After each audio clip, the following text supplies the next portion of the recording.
juróom-ñaari waxtu ci ngoon xibaaru marax yi di ci gën a fës te ñu na ma ko jukki niki tey nag fële ca pencu ndaw réew ma débat lañ fa amal jëm ci orientation budgétaire atum 2024 jëriñ ñu dénk wàllum budget nag di Mamadou Moustapha Ba xam na ne nag atum 2024 lu toll ci juróom-ñaari junne milliards suñu koppar la moo fas yéene nag budget bu Sénégal. leneen ci ay ponk ñetti ujaaju Sénégal nag daal di ñàkk seen bakkan fële ca Makkatal Mukarrama ba tax ambassade bu Sénégal fële ca Arabie Saoudite daal di jébbal njaalam ki nga xamante nag moo di sénégalais si turu njiitu réew mi Macky Sall. reportage bu bés bi dañ ko jagleel ki nga xamante nag ñoo di tailleur yi si waajtaayu tabaski bi ñoom nag ñu ngi xam ne atum ren wute na ak at yi weesu li ko waral nag mooy seen liggéey dafa tàggatémbe ndaxte jàppante yi fi amoon benn fan jàpp ñetti fan ci weerum juin bi ñu nekk mbokk yi lii la ab tënk la nees kiis ñu yaatal. dal leen ak jàmm ci xibaar yi jëwriñ ñu dénk wàllum budget ak finance Mamadou Moustapha Ba moom nag mu ngi xam ne budget bu Sénégal atum 2024 dina dem ba ëpp lu toll ci juróom-ñaari junne milliards suñu koppar moom mi la nag mu ngi xam ne lu ni mel ni ki tey fële ca pencu ndaw réew mi bi ñuy amal débat ci orientation budgétaire ñu teewlu ay kàddoom moom mi la di ministre des finances et des budgets. Monsieur le Président de l'Assemblée nationale, honorables députés, tey la ñu war a examiner li nga xamante ni ne moom la gouvernement bi war a dépenser mu am ab tombe sax ak examination jëm ci ab dossier bu yees bu Sénégal ci fële ca conseil d'administration bu fonds monétaire international loolu jëm ci programme bu yees bu ñu tënk ci ñeent poñ mu lu jëm ci renforcement gestion finance publique gouvernance finance ak transparence ak li nga xam ne moo di résilience économique ak résilience climatique prévision yi nga xamante ni ne mu di ab xayma jëm ci li nga xam ne moom moo di ressource ñoo ngi koy xayma ci lu tollook fukk ak juróom-ñaari junni ci milliards mu am ab yokkute bu baax ci li jëm ci wàllum charge yi moom di gis nañ ci ab yokkute ndax daal dina yokk bu ëpp li nga xamante ni ne moo di fukk ak juróom-ñeenti junni milliards mu di téeméer boo jël fukk ak benn bu ñu gisee yooyu la yokkute yépp ñu war a xam ne budget bu Sénégal dina daal di yokku ci lu toll ci juróom-ñaari junni milliards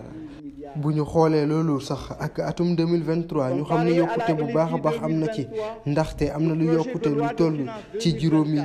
téeméeri milliards yooyu la yokkute sax yàgg nañ di ko nemmeeku ci budget bu Sénégal ndax ci atum 2012 ba léegi ay yokkute lañ ci amoon ci atum 2012 budget bi mu ngi tollu woon ci ñaari junniy milliards ci suñu koppar 2012 ba léegi sax boobule budget bu Sénégal ab yokkute bu baax a baax lañ ci am ndax ci atum 2012 mu ngi tollu woon ci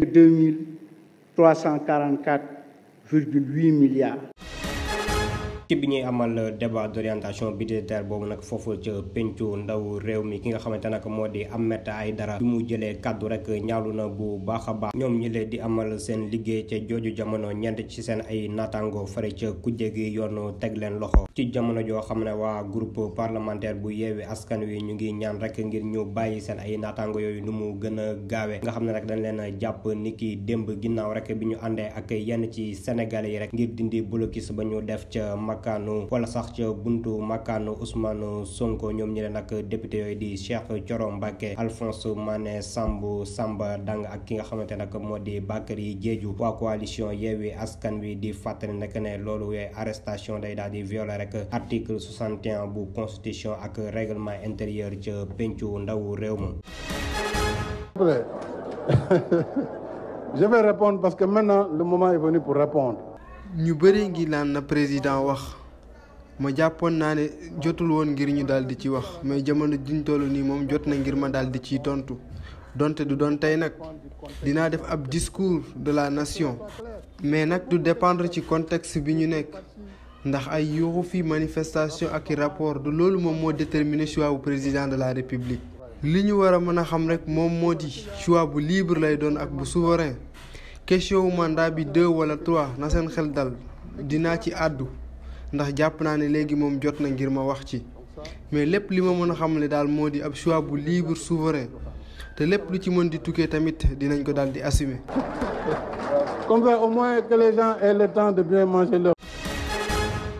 ginnaaw bi ñu amalee première phase ba ñaar fukki fan ak ñaar ci weeru juin atum 2022 waa caisse de dépôt et de consignation ci njiital directeur général ba Mame Boye Diao ñoom nag amal nañ li nga xamante nag moo di livraison ay kër yu toll ci téeméer ak juróom-ñett fukk ak juróom ci deuxième phase ba nag fële ca Bambilor lañ ko doon amalee. ci week-end bii ñu génn ñoom nag ñu ngi xam na ne fas yéene yéene rek am lu toll ci junne ak téeméeri parcelle yu ñu joxe rek ci weerum juillet bi ñu dëgmal Ibrahima Mansali moo ñu teewaloon ca boobu leen ndaje ñu teewlu ko. seeni caabi kër yi caisse de dépôt et de consignation daal di remplir ay contrat digganteem ak seen client CDC bokk na ci ay mission tabax ay kër yu mucc ayib jagleel ko citoyen ci week-end bi ñu génn joxe na ci lu toll 185 villas. gis tamit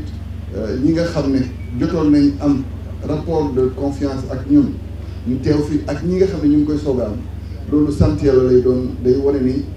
yaakaar gi nga xam ne amoon nañ ko suñu diggante ak ñoom ci bu ñuy wóolu di dénk seeni alal pour ñu tabaxal leen ay villa wala ñu defaral leen ay parcelles viabilisées mooy yaakaar boobu tasaguñ ko moo ba pare nag li nga xam ne ñun jëloon nañ ko ci ay matuwaay war ko jagleel population yi parce que tey li jëm ci ay école ay poste de santé wala ay centre de santé wala ay espace d'animation culturelle wala ci wàllu wér-gu-yaram bu ñu ko tëralee ci ay projet de lotissement li ñu war mooy gunge ko damu mot sëkk donc loolu day gën a tax ba sénégalais yi nga xam ne tumuranke woon nañ ci wàllu programme de logement social gisatuñu woon fu ñuy dem di am yaakaar surtout suñuy doom yi nga xam ne ñu ngi bitim réew lii nga xam ne ñu ngi ko tàmbali ak ministère de l'urbanisme dina tax ba ëllëg ñoom it ñu am yaakaar ne bu ñu investir ci wàllu logement dina am buntu yi nga xam ne dina dalal seen xel ba lépp luñ ci yaakaar ba ñu am donc ma bëggoon. am fi kër ci Dakar doon lu jafe lool ci askan wi. daanaka ci lu toll 90% ci ay conflit bu ñu sukkandikoo ci njiitu réew Macky Sall mu ngi bàyyi ko ci problème suuf CDC daal di ñëw di ci indi saafara. mais ñun au moins yàlla def na ñu ngi góorgóorlu pour que li ñu war ñu def ko may ñaax nag ñëpp képp ku ci intéressé wu bu demee CGIS seen siège social nag VDN CRT nekk fii ci Bambilor bu ñu ñëwee dinañ xam ne outil de commercialisation yi amul xaj ak sel sànq sax ministre de l'urbanisme mu ngi tooñ dafa doon foog ni amoon na ay villas yu des pour jënd parce que man it bu ma mënoon tey ma jënd mais ndagam dafa am ñu ma jiitu ñooñu ñooy am balaa keneen di am donc c'est les first in fu ngeen xoolee ci Bambilor bi projet bi nga xam ne livré nañ ko tey kër gi maanaam lépp projet bi yow mu ngi dikkee nit ki waaw lu matul 11 millions mooy biñ koy tàmbali tamit Sénégal gënoon na neex adduna gënoon na neex ndax Covid amagul woon guerre Ukraine amagul woon ak liñ ci xam ci ay conséquences ci coût intrants yeeg matières yi mais li ñu waroon ak suñu ay clients ak suñu ay acquéreurs ñun def nañ ko ba mat sëkk mooy defar nañ malgré les contraintes lépp li ci war ci wàllu tali ci wàllu courant ndox ak yu demee ak téléphone donc ci logique boobu la ñuy inscrire. ñëwoon présider boobu la cérémonie de livraison ministre bi ñi dénk wàllum urbanisme di rafetlu bu baax a baax taxawaay CDC. en tout cas am naa contenté am naa satisfaction. tey bés bu xaw a gàtt la parce que dama war a dem encore ci dialogue national bi à partir de 16h mais li ma fi ñëw regretté moo ko Mame Boye. Je suis fier de ce que la CDC fait. Maintenant, on va conjuguer davantage nos efforts par la complémentarité de nos directions et je donne instruction à monsieur le directeur général de la construction et de l'habitat, monsieur le directeur général de la SAFRU et monsieur l'administrateur général du Fonds pour l'habitat social de conjuguer les efforts avec la CDC pour ensemble faire des projets communs au service de notre pays et au service de notre nation. Encore une fois, Mame Boye Diao, mon jeune frère Mame Boye Diao. Directeur général bu CDC di ñu xam ne ni kat ci lu tollu 1500 parcelles war nañ ko livrer ci mois de juillet bi ñu dënmal naka noonu itam am nañu yeneen ciblage te demande bi mi ngi toll 2500.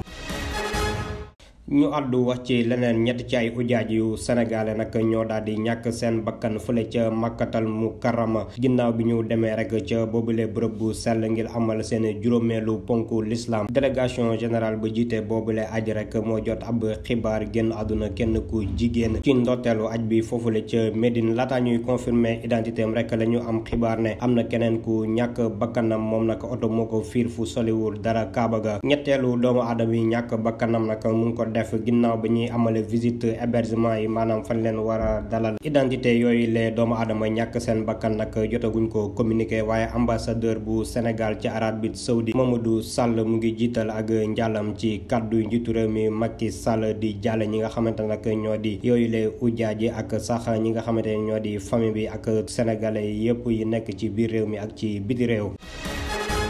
ca jooju jamono njiitu réew mi Macky Sall ak soxnaam Marième Faye ñoom nag dem nañ fële ca Makkatal Mukarrama ginnaaw bi mu tënkee rek woote waxtaan bi nga xamante nag sàkk woon na ko gaaw bi ñu weesu moom njiitu réew mi Macky Sall ànd nag ak soxnaam ngir dem fële ca Makkatal Mukarrama li koy firndeel nag di ab nataal ba nga xamante nag ñoom ñaar ñi lee ñoo ko ànd fële bërëb bu sell boobu rek ngir ziyaara ji ki nga xamante nag moo di Seydina Muhammad. këru liggéeyukaay bi di wàllu fajri ñoom nag daal dinañu génn ci mbirum chômage technique bi ak licenciement collectif bi nga xamante nag daal dinañ ko xamle woon bu ñu sukkandikoo ci direction générale ñoom nag ci waajtaayu tabaski ñu ngi xam ne nag payoor gi ñi nga xamante nag ñoo fay liggéeyee dinañ ci mën a jot nit ki tey bu ñu sukkandikoo ci boobule direction ñoom nag ñu ngi sant bu baax a baax ñi nga xamante nag ñooy yeewoo fii ci réew bu Sénégal ak Sénégal yi nga xamante nag ñoo nekk ca biti réew ci jàppandal gi nga xamante nag def nañ ko ca boobule groupe. ci fàttali Walf TV nag dañ ko daal di rek coupé woon signalam benn fan ci weeru mu juin mu war a ñëwaat nag benn fan ci weeru mu juillet mu di piir ba nga xamante nag dina toog ci diiru fanweeri fan loolu lee taxoon nag direction bi daal di annoncé woon rek ne chômage technique dina am ak yenn si li ay licenciement collectif.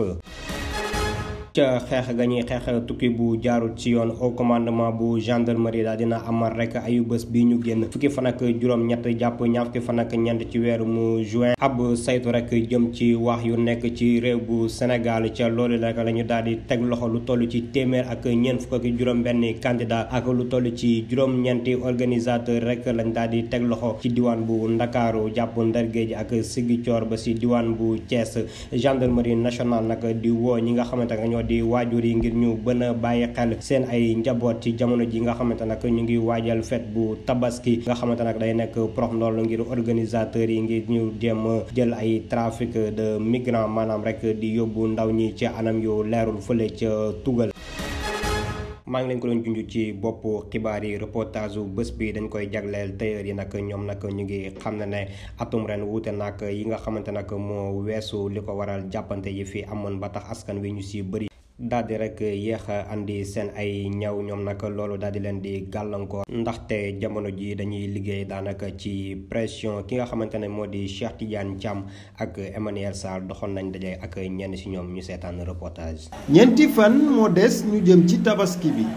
tailleur yi féetewoo ci marché bu Yoff daanaka amuñu benn jot ndaxte ci gaawantu gu métti lañ nekkee bu ñu amalee seetlu ren ji événement bi yënguwul comme ni mu daan doxee at yu wees. mais événement bi moom boo xoolee at événement tabaski yi passé wute na quoi ndax bi daanaka xam naa li jot am ci dëkk bi nit ñi yéex nañoo jot xaalis tailleur yi liggéey bëri na seen kaw te dëkk bi tamit xaw na xat waa. am na changement yéen ñoo yi dañoo yokk ñoo yi sax foog nga yéen est-ce que dañ jeex kay moom laay wax ni dañ jeex. ñooy foofu moom dina jeex de c'est que gars yi dañoo yéex ñëw dañoo maa yi yéex ñëw te ku ñëw bu pay ba bon daay me donte ne seeni bëgg-bëgg mooy jébbal clients yi seeni commande ci diir buñ diggee woon tailleur yi dañuy faral di jànkuwanteeg ay jafe-jafe yu leen bett ba yegg si andi wuute seen diggante ak clients yi. clients yi moom am na ñoo am compréhension am na ñoo amul compréhension mais de toute façon yow mi jël responsabilité ibbi sa atelier di liggéey yaay def lépp loo mën. même bu daanaka bu fekkee da ngay tardé ñaari yére sax loolu dina yomb eggale mais boo bëggee bàyyi ay 50 pièces lépp nga bàyyi ko fa dem ñibbi loolu moom daanaka moom lor nga seeni borom. bëccëg clients yi des fois duñ comprendre ñëwee ñu ngi toog des fois am ñoo xam dañoo naqe deet des fois am ñoo xam moom dañoo comprendre nañ mais des fois fañ bi courant bi tamit des fois day coupé fañ day coupé bu baax sax day. comme ni mu ko seetloo tabaski lu jot. askan wi dañuy faral di tànn ay modèle yu wees ngir mën a taaral bés bi ren jii wutewul ak at yu wees. waa ren moom gars yi jasne bi jël nañ ko mais coupe africain yi tamit kon bii xam nga tamit gars yi jël nañ ko bu baax a baax coupe costume yi parce que mode bi léegi dafa changé may gën a wax sama mbokk téer yi nañ gën a gëstu te jàng te xam ni art bi day gën a pire rek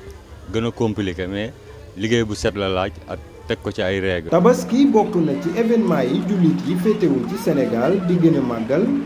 ndax ay dépenses yu bari saay bu jubsee askan wi dañuy rëj-rëjloo ci wetu tailleur yi ñoom ñi nga xam ne seen yitte yépp mooy fexe ba jëbal clients yi seeni ñëw loolu yegg si ba dañuy jokkale seeni guddi ak seeni bëccëg ngir mën a dab bànneexu clients yi. ginnaaw xibaaru biir réew yi dañuy wuti nag xibaaru biti réew ki ñu jàngatal ya nga xamante nag moo xew fi nga xamante nag moo wuteek ci biir réew bu Sénégal di Astou Baldé ñu teewlu ko. bésu samedi jàpp dimanche dëkk bi di Sierra Leone amal na ab élection présidentielle bu dox diggante président sortant bii di Julius Maada Bio ak opposant bii di Samoura Camara. sa vote boobee agent presse allemand bi di Reuters xamle na ne am na ay xokatal yu policier yi def ci yenn ci ay partisans ci ñaari boor yépp ba jot fa gaañ benn ndaw su jigéen waaye autorité yi lu ñu xamle rek mooy dañoo sànni ay lacrymogène rek ngir disperser foule bi ndaxte ay xëccoo yu metti dafa amoon lu sabab xëccoo yooyee parti présidentiel bi di congrès de tout le peuple APC moo bëggoon na bàkku ni ñoom ñoo jël raw gàddu gi te résultat final yi yembagul woon pàcc opposition bi dañoo taxaw tembe ngir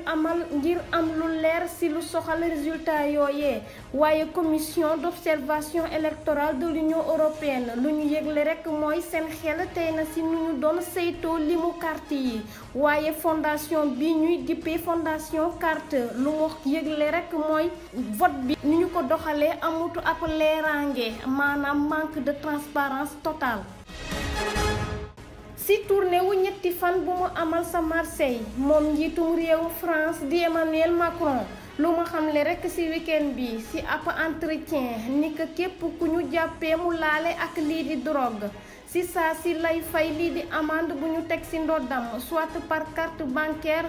la koy fayee walla xaalis kobet lu waral lu ni mel bokk na ci ndóol gu metti gu waa Marseille di dund ci jamono ji ci lu mel ni ki problème logement stupéfiant yu fa am looloo waral sax moom Emmanuel Macron digal ministre de l'intérieur bu France mu waajal ab décret balaa njeexintalu été bi ci lu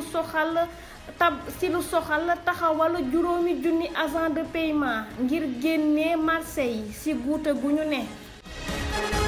mu nekk ab tëralin wu yees ci lu soxal xeex ak ndóol ci àdduna wërngal këpp ak lii di coppite wu jaww ji di réchauffement climatique sommet boobee ñoo ngi koy amal sa France waaye njiitum réewu Congo Denis Sassou Nguesso jukki na ay kàddu yu ñagas jëmale ko sa occidentaux yi lu mu wax rekk mooy ni que ci lu soxal tuumal walla yàq deru njiitu africain yi réewum France da ci sawar te dañu ci àddu ci nu mu leen neexee. sa entretien boobee ak France 24 Denis Sassou Nguesso xamle na ne occidentaux yi mënuñu xañ Afrique jëfandikoo lii di pétrole donte pays occidentaux yi ñoo ngi jëfandikoo lii di këriñ waaye lu soxal financement ngir xeex ndóol ak lii di réchauffement climatique président congolais bi lu mu xamle rekk mooy dëkkam am na pétrole bu bari te dina organiser ci njeexinalub at bi ab ndaje gu mag ci lu soxal ñetti dëkk yu am grand bassin forestier yu gën a rëy ci àdduna wërngal këpp te kii di Lula da Silva di njiitu réewum Brésil dana fa teew. ca yooyu lay xibaar sax la ñuy jaar buur xibaaru marax yi ñu ne di ñaan guddi jàmm te di ko sàkku ci yéen wasalaam.